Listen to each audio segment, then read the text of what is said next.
क्या आपने कभी सोचा है कि अगर किसी इंसान को अपनी मौत का दिन और ठीक उसका वक्त पहले से पता चल जाए तो उसके दिल पर क्या गुजरेगी? और अगर उसी मरते हुए इंसान की आखिरी इच्छा की वजह से सदियों पुराना एक भयानक खूंखार श्राप पल भर में टूट जाए तो आप इसे क्या कहेंगे? एक ऐसी ही दिल दहला देने वाली और रूह को कपा देने वाली घटना सदियों पहले जनस्थान नामक एक बेहद समृद्ध राज्य में घटी, जिसने पूरी दुनिया को हिलाकर रख दिया था। वहां के राजा का नाम था जनुश्रुति, जो अपने पराक्रम और न्याय के लिए दूर दूर तक प्रसिद्ध थे। राजा जनुश्रुति के पास दुनिया का हर ऐसो आराम था और एक बहुत बड़ा साम्राज्य, लेकिन उनके इस आलीशान जीवन में एक सबसे बड़ी कमजोरी थी उनका इकलौता बेटा। अपने इस बेटे से जान से भी ज्यादा प्यार करते थे। उसके बिना वो अपनी जिंदगी कल्पना भी नहीं कर सकते थे। लेकिन नियति का क्रूर खेल देखिए, राजकुमार बचपन से ही एक ऐसी गंभीर, अजीब और रहस्यमयी बीमारी से पीड़ित थे, जिसका इलाज दुनिया का कोई भी बड़े से बड़ा वैद्य या हकीम आज तक ढूंढ नहीं पाया था। जैसे जैसे राजकुमार बड़ा हो रहा था, उसकी हालत दिन ब दिन बद से बदतर होती जा रही थी। राजा ने अपने बेटे को बचाने के लिए देश विदेश के कोने कोने से नामी तांत्रिकों, पंडितों और जड़ी बूटी के जानकारों को महल में बुलाया, लेकिन सबने राजकुमार को देखकर अपने हाथ खड़े कर दिए। आखिरकार एक दिन त्रिकालदर्शी पहुंचे हुए सिद्ध संत उस महल में पधारे। उन्होंने बहुत ध्यान से राजकुमार की उखड़ती हुई नब्ज को देखी, उसकी ग्रहों की चाल को जांचा और फिर एक ऐसी भयानक भविष्यवाणी कर दी जिसने राजा के पैरों तले जमीन को ही खिसका दिया। संत ने अत्यंत गंभीर होकर कहा, हे राजन, अपनी हिम्मत बांधिए, लेकिन आपके पुत्र की आयु अब पूरी तरह समाप्त होने की कगार पर है। ठीक 7 दिन बाद जब दोपहर के समय सूर्य अपने चरम पर होगा, इस बालक के प्राण पखेरु उड़ जाएंगे। इसे दुनिया की कोई भी ताकत, कोई भी दवा या कोई भी दुआ बचा नहीं सकती। यह सुनते ही राजा जनुश्रुति के ऊपर जैसे दुखों का पहाड़ टूट गया। वे पागलों की तरह रोने लगे, अपनी सुध बुध खो बैठे। उन्होंने रोते हुए संत के पैर पकड़ लिए और गिड़गिड़ाकर बोले, महाराज, कोई तो होगा, कोई तो रास्ता होगा, विधाता के इस लेख को बदलने का कोई तो उपाय होगा महाराज। तब उन संत ने जाते जाते एक बहुत ही रहस्यमय बात कही कि राजन, मौत को तो टाला ही नहीं जा सकता, लेकिन अगर कोई परम प्रतापी और जीवन भर पूरी तरह से निष्काम कर्म करने वाला व्यक्ति इस बालक के ठीक मृत्यु के समय अपनी कोई संचित पुण्य शक्ति को इसे दान कर दे तो शायद इसके प्राण बच सकते हैं, अन्यथा अनर्थ निश्चित है। राजा ने बिना एक पल गंवाए तुरंत पूरे राज्य में ढिंढोरा पिटवा दिया कि जो कोई भी मेरे इकलौते बेटे के प्राण बचाएगा, मैं उसे अपना आधा राजपाट और अपनी सारी धन संपत्ति उसी को सौंप दूंगा। लेकिन काल के क्रूर पंजों के सामने इस नश्वर राजपाट की क्या औकात थी। देखते ही देखते एक एक करके 6 दिन बीत गए और 7वें दिन वो भयानक और मनहूस दोपहर आ गई। राजकुमार महल के सबसे ऊंचे और सुरक्षित कक्ष में मखमली बिस्तर पर लेटे हुए थे। उसकी सांसें बहुत तेज उखड़ रही थी, चेहरा बिल्कुल हल्दी की तरफ पीला पड़ चुका था और आंखें पथरा रही थी। राजा, रानी और पूरा महल आंसुओं के समंदर में डूबा हुआ था। महल के ठीक बाहर यमराज के दूत अदृश्य रूप में खड़े थे। उनके हाथों में कालचक्र लिए एक एक सेकंड की घड़ी गिनी जा रहे थे। जैसे ही दोपहर के ठीक 12 बजे राजकुमार ने एक आखिरी ठंडी सांस ली, उसका शरीर पूरी तरह ठंडा पड़ गया और उसकी आंखें हमेशा के लिए बंद हो गई। पूरे महल में कोहराम मच गया, चीख पुकार चित्कार की आवाजें गूंजने लगी। राजा जनुश्रुति अपने जवान बेटे के बेजान शरीर से लिपट कर दहाड़े मारकर रोने लगा। पूरे राज्य की प्रजा के घरों में चूल्हे तक नहीं जले, चारों ओर सिर्फ और सिर्फ मातम छा गया। लेकिन इस कहानी में एक ऐसा मोड़ आने वाला है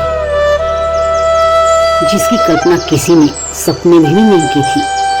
जिस वक्त महल के भीतर राजकुमार के शरीर से प्राण निकले, ठीक उसी समय उस महल में कुछ एक कोस की दूरी पर स्थित एक बहुत ही घने अंधेरे और खूंखार जंगल में एक बहुत ही अजीबोगरीब घटना घट रही थी।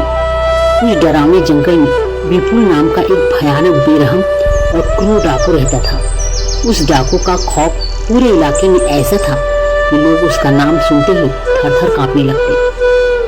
उसने अपनी पूरी जिंदगी में सिर्फ और सिर्फ लूटपाट, मासूमों की हत्या और घोर पाप की थी। दया और धर्म से उसका दूर दूर तक कोई नाता ही नहीं था। लेकिन उस तपती दोपहर को वह डाकू एक बहुत ऊंचे और घने पेड़ की डाल पर छुपकर बैठा था। उसकी लाल लाल आंखें नीचे रास्ते पर टिकी थी कि वह किसी अमीर राहगीर या व्यापारी का इंतजार कर रहा था ताकि उसे लूटकर मौत के घाट उसे उतार सके। धूप इतनी तेज थी कि आसमान से जैसे आग बरस रही थी और वो डाकू प्यास के मारे तड़प रहा था। उसका गला पूरी तरह सूख चुका था। तभी उस पेड़ के नीचे एक बेहद कमजोर बूढ़ा और फटे पुराने कपड़ों में लिपटा हुआ एक बूढ़ा यात्री गुजरता हुआ दिखाई दिया। डाकू ने उसे ऊपर से देखा और मन में सोचा, इस फकीर के पास भला क्या ही धन दौलत होगी। लेकिन गुस्से, हताशा और अपनी पुरानी क्रूर आदत से मजबूर होकर वह बिजली की तरह पेड़ से नीचे कूदा और उस बूढ़े सीधे साधे यात्री के रास्ते को रोककर खड़ा हो गया। डाकू विपुल ने अपनी चमचमाती हुई तेज धार वाली तलवार उस बूढ़े के गले पर रख दी और पूरी तरह से गरज कर कहा, वो बूढ़े, तेरे पास जो भी कुछ है चुपचाप बिना चालाकी किए मेरे हवाले कर दे, नहीं तो इसी पल तेरी गर्दन धड़ से अलग कर दूंगा और उसे गिद्धों के सामने फेंक दूंगा। अद्भुत बात यह हुई कि वह बूढ़ा यात्री उस यमराज जैसी तलवार को देखकर जरा भी नहीं डरा, ना ही उसके चेहरे पर मौत का कोई खौफ आया। उसने अत्यंत शांत और गहरी करुणामयी आंखों से उस भयानक डाकू की तरफ देखा और एक बहुत ही मीठी मुस्कान के साथ बोला, हे बेटा, मेरे पास तुम्हें देने के लिए कोई धन दौलत, सोना या चांदी नहीं है। मैं तो एक बहुत ही तुच्छ, गरीब और मामूली सा इंसान हूँ जो भगवान के दर्शन के लिए तीर्थ यात्रा पर निकला हूँ। मेरे इस झोले में सिर्फ फटे कपड़े और भगवान का नाम है।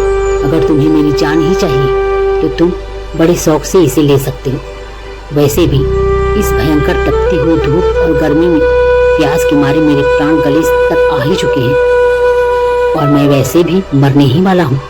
अगर तुम्हारी तलवार मुझे मार देगी तो मुझे उस तड़प से और इस बूढ़े शरीर से के कष्ट से हमेशा के लिए मुक्ति मिल जाएगी। उस बूढ़े यात्री की आंखों में मौत का रत्ती भर भी डर नहीं था, बल्कि एक ऐसी अलौकिक और दैवीय शांति थी जो डाकू ने आज तक किसी के चेहरे पर नहीं देखी थी। डाकू विपुल ने अपनी पूरी खूंखार जिंदगी में सिर्फ लोगों को डर, उनकी चीखें, उनका रोना और नफरत ही देखी थी। पहली बार मौत के बिल्कुल मुहाने पर खड़े किसी इंसान को इतना शांत और मुस्कुराते देखकर उसका वो पत्थर जैसा मजबूत दिल अंदर से पूरी तरह से हिल गया। उसकी कांपती हुई तलवार धीरे धीरे नीचे झुक गई। वह उस बूढ़े यात्री के सूखे होठों और अंदर धसी हुई आंखों को देखता ही रह गया। न जाने क्यों उस क्रूर हत्यारे के भीतर सदियों से सोई हुई इंसानियत और दया का भाव अचानक ही जाग उठा। वह अपनी खुद की प्यास भूल गया और पागलों की तरह दौड़कर अपनी झोपड़ी की तरफ गया। वहां से अपनी चमड़े की मशक में ठंडा शीतल जल भर कर लाया और बड़े प्रेम से उस बूढ़े यात्री के मुंह में लगा दिया। उस ठंडे पानी की एक एक बूंद जैसे ही उस वृद्ध यात्री के गले से नीचे उतरी, उनके पूरे शरीर में एक नई ऊर्जा दौड़ गई और उनके चेहरे पर एक दिव्य सूरज जैसी चमक आ गई। उन्होंने बड़े वात्सल्य से डाकू के सिर पर अपना हाथ रखा और भरी हुई आवाज में कहा, बेटा, तुमने आज इस मरते हुए अजनबी इंसान की प्यास बुझाई है। तुमने अपने डाकू के इस पापी कर्म को छोड़कर इस संकट की घड़ी में एक सच्चे इंसान का धर्म निभाया है। मैं तुम्हें संसार का कोई धन तो नहीं दे सकता, लेकिन मैं तुम्हें अपने दिल से यह आशीर्वाद देता हूँ कि आज इस पल से तुम्हारे जीवन के सारे पाप पूरी तरह नष्ट हो जाएं और तुम परम गति को प्राप्त हो। अब यहाँ पर जो सबसे बड़ा चमत्कार हुआ, जो साधारण इंसानों के समझ से परे था, दरअसल वह बूढ़े यात्री कोई मामूली इंसान थे ही नहीं। वे अपने जीवन में रोज बिना एक भी दिन चुके पूरे नियम और श्रद्धा से श्रीमद् भगवत गीता के तीसरे अध्याय यानी कर्म योग का पाठ किया करते थे। गीता का तीसरा अध्याय पूरी तरह से निष्काम कर्म पर आधारित है, जहाँ फल की इच्छा किए बिना केवल कर्तव्य और सेवा की जाती है। जब उस बूढ़े महात्मा ने बिना किसी स्वार्थ के, बिना किसी लालच के, केवल दया के वशीभूत होकर उस डाकू को आशीर्वाद दिया, तो उनके जीवन भर के तीसरे अध्याय का पाठ का आधा पुण्य अपने आप ट्रांसफर होकर उस डाकू के खाते में चला गया। और जैसे ही वह परम पुण्य उस डाकू विपुल को मिला, प्रकृति का नियम ही बदल गया। ठीक उसी सेकंड मीलों दूर राजा के महल में सफेद कफन में ढके हुए मृत पड़े राजकुमार के शांत शरीर में अचानक एक बिजली का तेज करंट सा दौड़ा। उसकी आंखें बंद हो चुकी, नाड़ी एकाएक बहुत तेजी से चलने लगी। उसके पीले पड़ चुके चेहरे पर जिंदगी की लाली लौट आई और उसने एक बहुत गहरी सांस लेते हुए अपनी दोनों आंखें खोली। वह बिस्तर पर उठकर ऐसे बैठ गया जैसे वह किसी बहुत लंबी गहरी नींद में सोया था और तुरंत जाग गया हो। राजा रानी और वहां मौजूद तमाम वैद्य यह देखकर पूरी तरह से हक्के बक्के रह गए। जिस बेटे के प्राण जा चुके थे वह अचानक जीवित कैसे हो सकता है?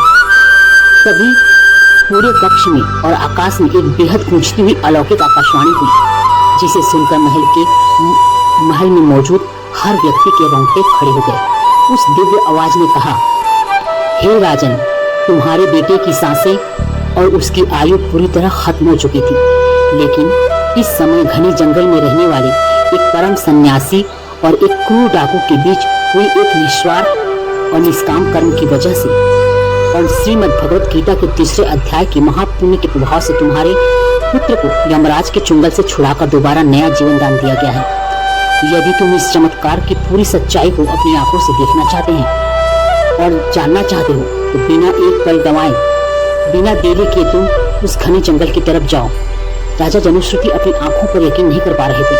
वह तुरंत रथ पर सवार होकर अपनी पूरी सेना के साथ उस भयानक जंगल की तरफ भागे। जब वे जंगल के बीचों बीच पहुंचे तो नजारा देखकर हैरान रह गए। उन्होंने देखा कि खूंखार डाकू विपुल, जिसकी तलवार से कभी खून टपकता था, आज वो अपनी तलवार को दूर फेंककर रोते हुए उस बूढ़े महात्मा के चरणों में साष्टांग दंडवत पर पड़ा हुआ था, अपनी आंखों के आंसू से उनके पैर धो रहा था। राजा ने तुरंत रथ से उतरकर उन दोनों के चरणों में अपना सिर झुकाया और हाथ जोड़कर इस पूरे कौतुक की बात पूछी।